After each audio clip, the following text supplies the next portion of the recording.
malangka mo na mga itong mga pagbuatan nga ma-handicraft ka pang bagas-bagas naman pang alangit mga kape. Hi, magandang hapon sa inyo mga katribo. So nandito tayo ngayon sa bahay ng aking lola kung saan ay ipopromote natin ang kanyang sariling gawa kamay na mga handicraft. Ito ay ating ipapakita maya-maya nga po. At ngayon ay papasukin natin ito kung ano nga ba, paano nga ba ito gawin at kung ito ba ay madali, mahirap. Ay pa kahit mga katribo, ingkoton taday lola ako nga ito yung paunay proseso ya, paano magkabuati at kahit nga ito yung ari-garing niya. Ano lola, ari-garing ito nga ito nga at kahit nga ito, baon yung ngaran niya. Pandansina. Pandansina. Nga ipiaglo ako ka pagbuatan nga ano nga ito mga handicraft para kapaalang doonit mag-alang. Bago unoy ano proseso pagtapos ito unoy sunod ya. Gidasen, hawlagaon. Ano at kay to? Sige. Lagaon baw pagkalaga i-blood baw intuog na baw gidasen. Bawang i-blood sheet sumaop. Bawang maputi na bawang lagaon it jubos. Ay pa mga katribo, maano ya proseso, medyo dakali proseso ya bago mo mabuati at kay ito nga ay paltagda sa dolo. So kay may mga ilang example nat nabuat ya, bo ingkuton tayo unay mga ngaran, ba unoy klase, unong klasit batik. So ayun, gamit nga po ang jubos ay makakabuo ka ng kulay na ganito, violet, Green, kulay green. Ito yung nabubuod, bali dalawang kulay lang po mga katribo. At ngayon ay ipapakita natin ang kanyang unang gawa at kung ano bang mga pangalan nito. So ngayon mga katribo, ito ang kanyang unang gawa at tanungin natin siya kung anong tawag dito at kung anong klase ba. Ano yung klasit ito nga ito ano tawag ba nunig di ba taka akong marsdan? Kirimpata. Kirimpata baw ano kanya siyambot ngaranit at kaytong hambag siyambot. Okay. So ayun, linawin lang natin. Ang tawag daw po dito ay kirimpata. Okay, sa mga hindi po nakakaalam kung ano ba ang mikang tagbanwa, ito ay kirimpata at ang klase ng kanyang estilo niya ay siyambot. Okay, siyambot.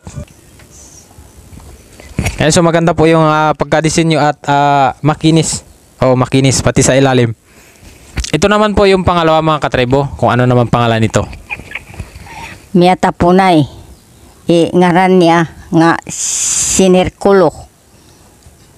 Yan. Sinerkulo na miyatapunay. Okay? Sinerkulo na miyatapunay. So ito maganda po green, violet, tapos may orange. Tapos pagdating naman dito, puro red at maroon ang kulay niya. Side to side. Tapos sa ilalim mayroon din pong design na may white and blue. At sa loob naman, makikita nyo, pwede talaga to sa paggamit sa mga katribo. Sa mga palengke, pwede nyo gamitin ito. So meron po itong magkakaiba namang batik. Pareho rin po ito. Ang tawag din po dito ay miyatapunay din. At ayan nga po, miyatapunay. Ano ito? Kung nagat ini. Ano ito tawag yan? Kirimpata. Kirimpata. Ayun. So wala pa siyang sling. Mayroon lang siyang katawan pero wala pa siyang sling. Ayan nga po ang ilalim niyan, ang loob niyan. So ngayon sa mga gusto pong bumili ito mga katribo ay mas magandang mag-PM na lang po kayo sa akin kung magkano bang presyo nito para mapag-usapan natin at malaman ni Ina kung ilan ba yung i-order ninyo. Lalo sa may mga Amerikano dyan na mahilig, mga AFAM, mahilig sa mga ganitong design. Order lang po kayo. Saklan mo na. Ano mo na microphone. Malangka mo na mga itong mga pagbuatan nga ma-handicraft ka pang bagas-bagas naman pang alangit mga kape. Maawa na kayo. Kasi ito lang alam namin nga anak buhay. Magawa ng handicraft. So ito mga katribo, itong klase ng mga gawain ay aming kinamulatan, amin pong bilang ginagawa ng pangunahing hanap buhay sa simula pa po nung unang panahon. Ang paggagawa ng mga ganito, mga banig, mga ganitong ginagawa, mga ladlad at iba pa pong klase ng mga handicraft. Depende po, may mga sombrero pa kung gusto nyo. Depende sa inyo kung paano nyo po ito paano nyo po ito gamitin.